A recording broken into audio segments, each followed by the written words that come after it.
Gálatas, capítulo 5, versículo 16. Acharam?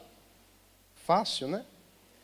A Bíblia diz assim: digo, porém, andai em espírito, e não cumprireis a concupiscência do que, gente? Da carne. Pastor, o que é concupiscência? Essa palavrinha até é difícil de pronunciar. Às vezes trava até a língua. Irmão, a concupiscência é o desejo desenfreado da natureza humana, da carne humana. E todos nós, embora sejamos um espírito, nós moramos dentro de um corpo que é feito de carne e osso. E essa natureza carnal, ela tem que ser domada.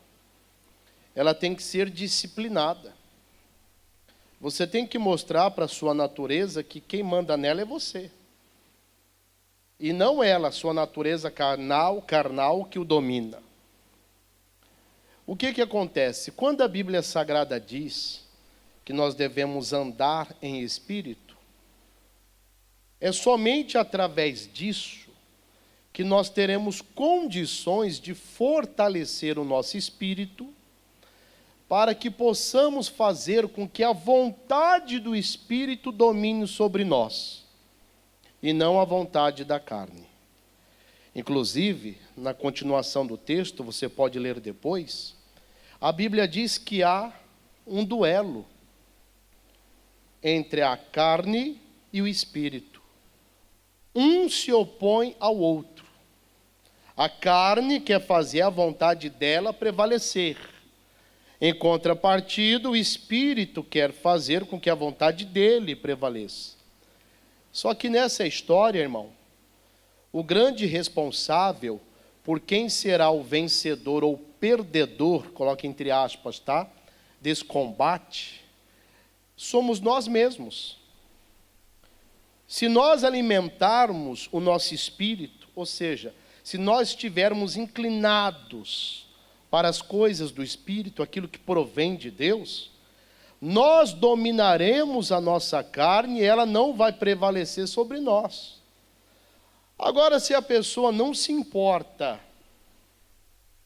em estar ali envolvida com Deus, exercitando a sua fé, se submetendo à palavra, vivendo uma vida santa, reta, íntegra aos olhos de Deus, é a carne dela que vai prevalecendo.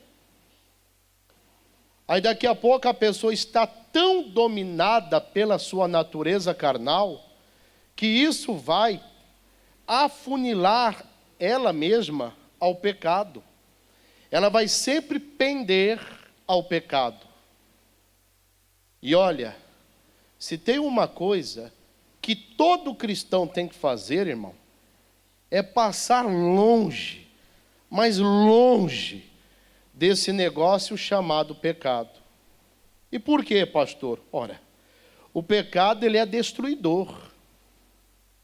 Quando a pessoa se abre para o pecado, ela está se abrindo para a natureza de Satanás. E quando ela se abre para o pecado, todo pecado vai gerar consequências na vida dela. Por isso que nós devemos praticar o que você acabou de ler. Vamos ler de novo? Andai em espírito, e não cumprireis a concupiscência do quê? Da carne. Então essa responsabilidade é nossa. Nós somos os responsáveis por fortalecer o nosso espírito ou a nossa carne. Aí aquela velha história, a decisão está onde? Nas suas mãos. E quando nós, olha só, alimentamos o nosso espírito, quando andamos ali no espírito, isso vai fazer com que surja em nós o chamado fruto do espírito. E esse fruto do espírito, irmãos, ele é importantíssimo para a nossa vida. Por quê?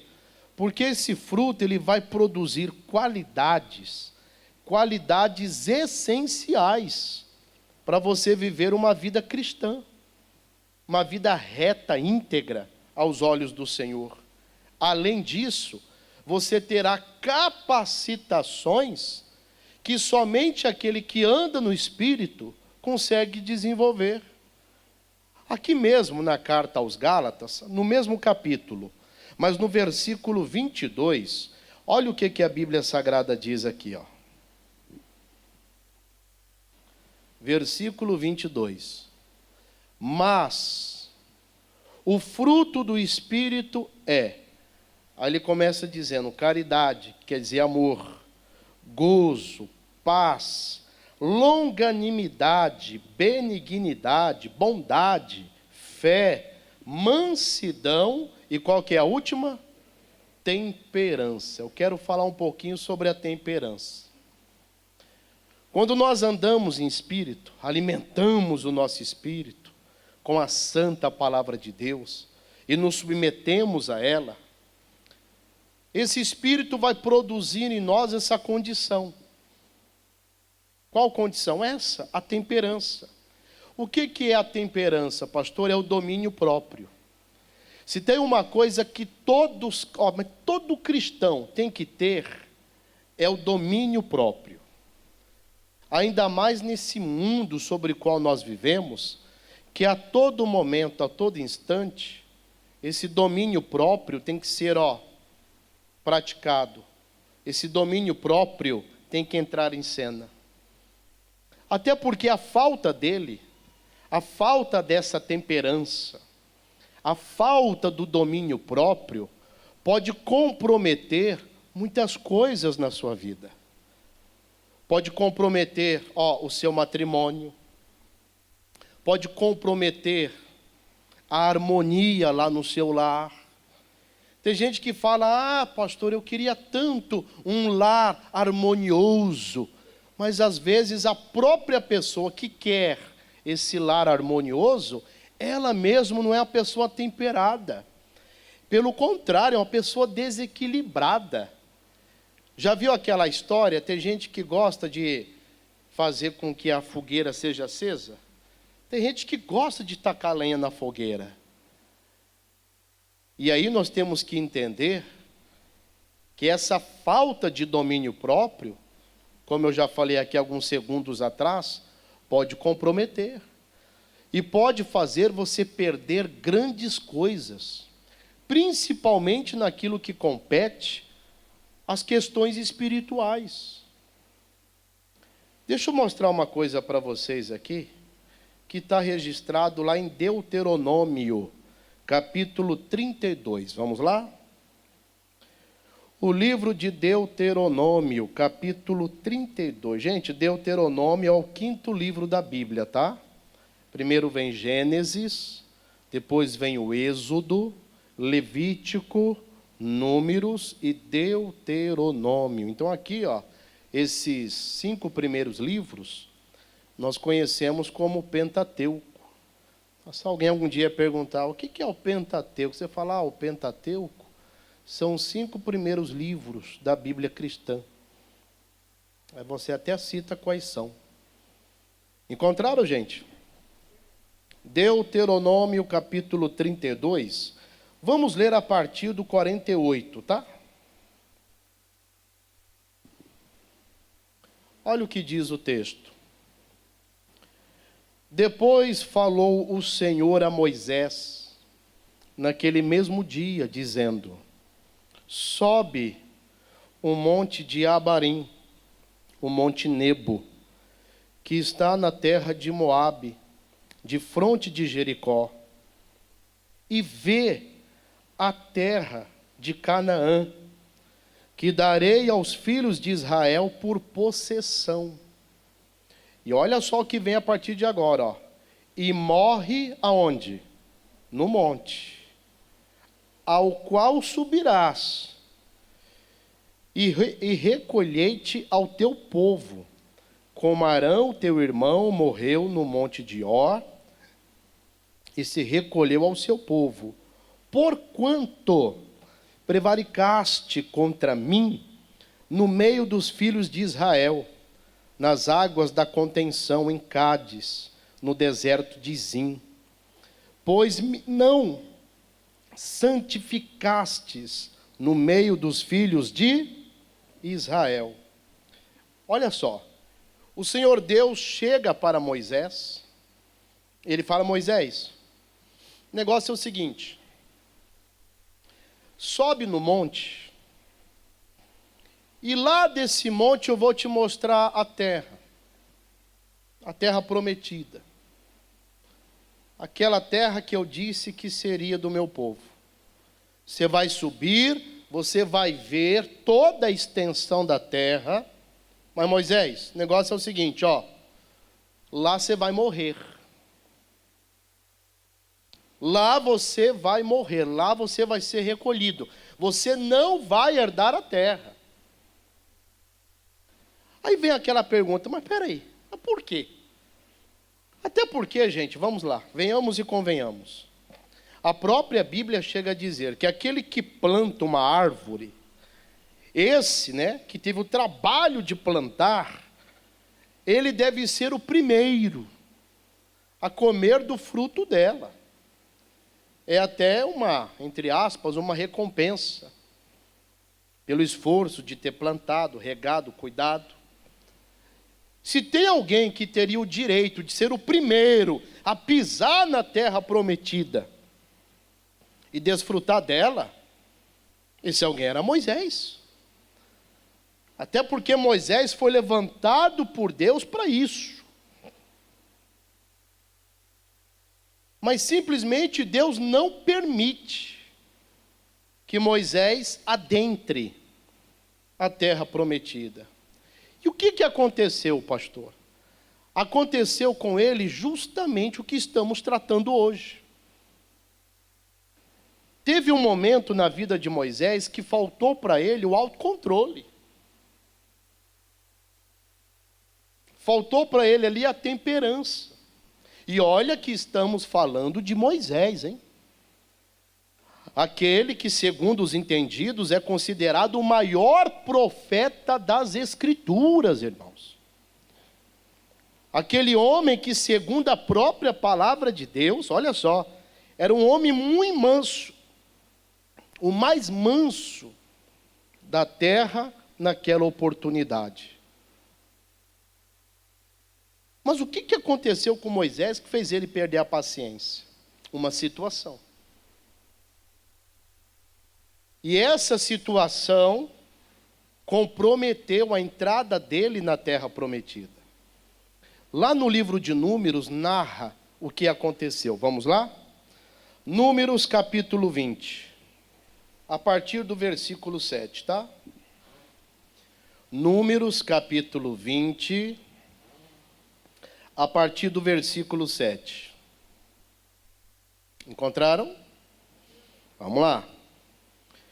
E o Senhor falou a Moisés, dizendo: toma a vara e ajunta a congregação, tu e Arão teu irmão, e falai a rocha perante os teus olhos, e dará a sua água.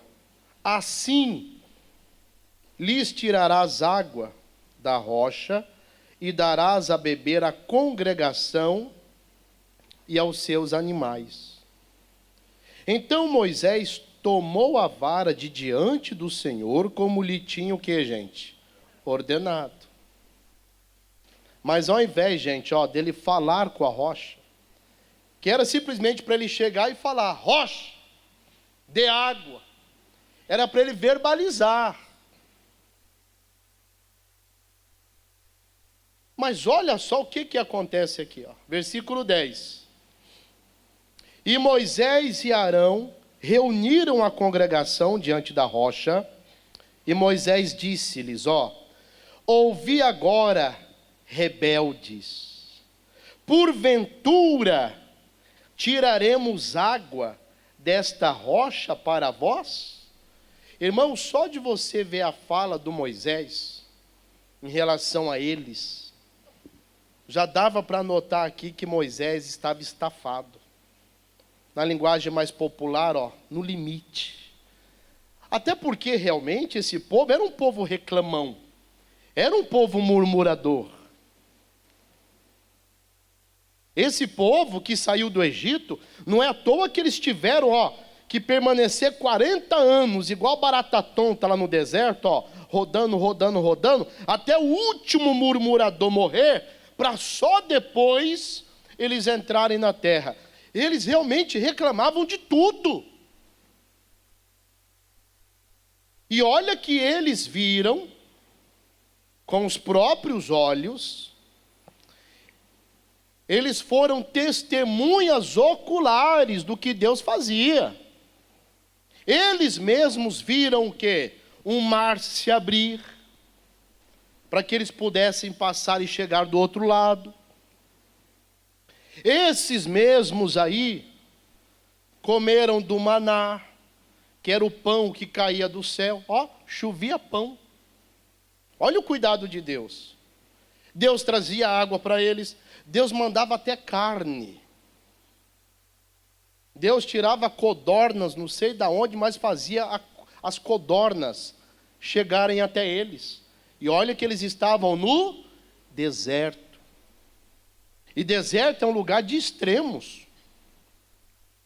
De manhã, durante o dia, um calor escaldante. O calor aqui de Porto Velho é juvenil. É estagiário. Perto do calor do deserto do Sinai. 60 graus à sombra, quando tem sombra. Um dos lugares mais áridos do mundo. E Deus estava lá, enviando a coluna de nuvem.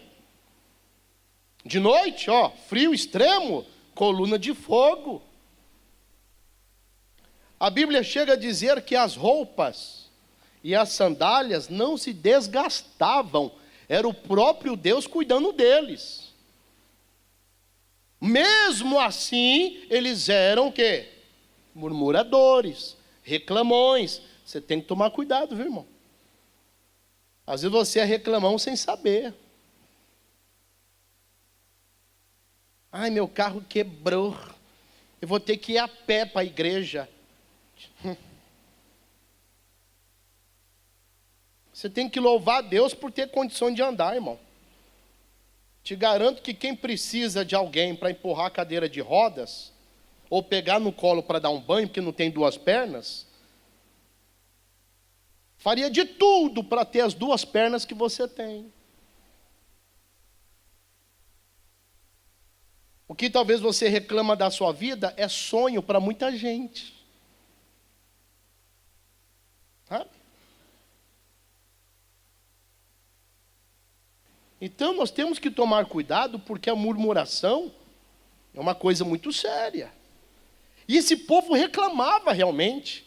Eles não podiam, passar por uma afliçãozinha sequer, que já iam lá, buzinar nos ouvidos de Moisés. É Moisés, é Moisés, é Moisés, toda hora Moisés, Moisés, Moisés. E quando a gente fala, que o povo ia lá, você imagina o quê? 6 pessoas, 7, 10 pessoas? Irmão, segundo os entendidos aí, considerando todo mundo, homens, mulheres e crianças, mais de 3 milhões de pessoas saíram do Egito. Você tem ideia do que é isso? Se eu não estou enganado, Porto Velho está chegando a 500 mil pessoas? 500 mil habitantes ou não? Ou já passou um pouquinho? Vamos falar meio milhão. Gente, só para você ter uma ideia de proporção de pessoas. Imagina o tanto que o Moisés ficou ouvindo aquele povo. E naquele momento Moisés estava assim, com os nervos à flor da pele. Mas aqui tem uma lição importante, irmão. Mas que lição importante, pastor? Você tem que tomar cuidado, porque a atitude dos outros, em relação, olha só, a você, pode te trazer grandes prejuízos. Por isso que eu estou falando. Andar em espírito para poder ter a temperança, o domínio próprio, é fundamental. Se você não tiver o domínio próprio, você não para em emprego nenhum. Tem gente que o emprego dele é o prazo de experiência. Passou o prazo de experiência, não contrata. Por quê? Porque é aquele que, meu irmão... Por isso que você tem que ter temperança, porque senão às vezes você pode explodir. E nisso que você explode, aí explode mesmo, irmão. Aí os prejuízos começam a acontecer. Aquilo que eu falei bem lá no início, no seio da família, no casamento. Tem que tomar cuidado. Pastor, eu não tenho sangue de barata. Amém, irmão? Nós temos que ter o sangue de quem? De Jesus. Realmente tem que ter sangue de barata. Pastor, eu não vou ser capacho de ninguém. Ninguém vai pisar em mim. Irmãozinho, não é questão de pisar, presta atenção.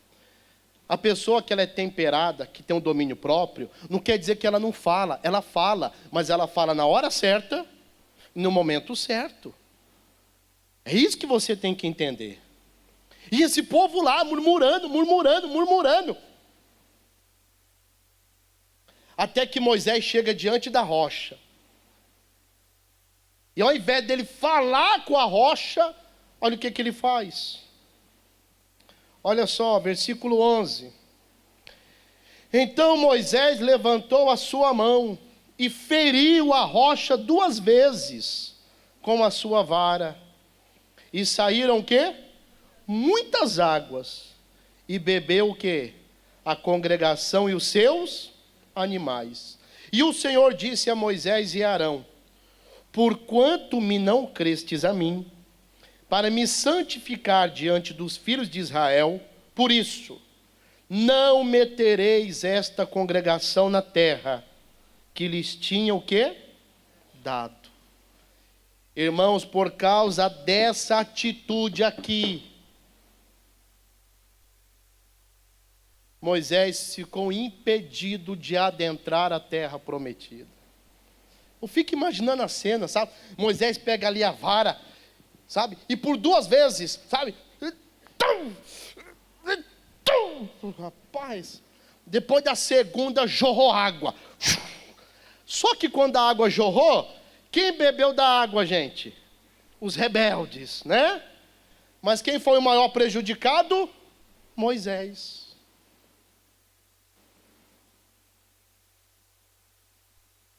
Quando falta temperança para você, aqueles, que às vezes cooperou para algo, vai se beneficiar, e você, que deveria se beneficiar também, não vai. Por quê?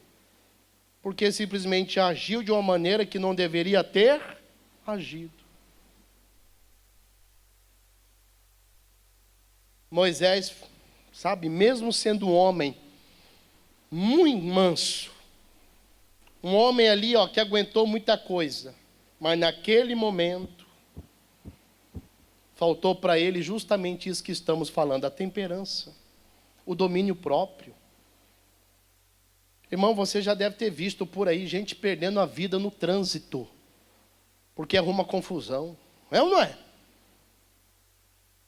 Camarada simplesmente arruma briga no trânsito.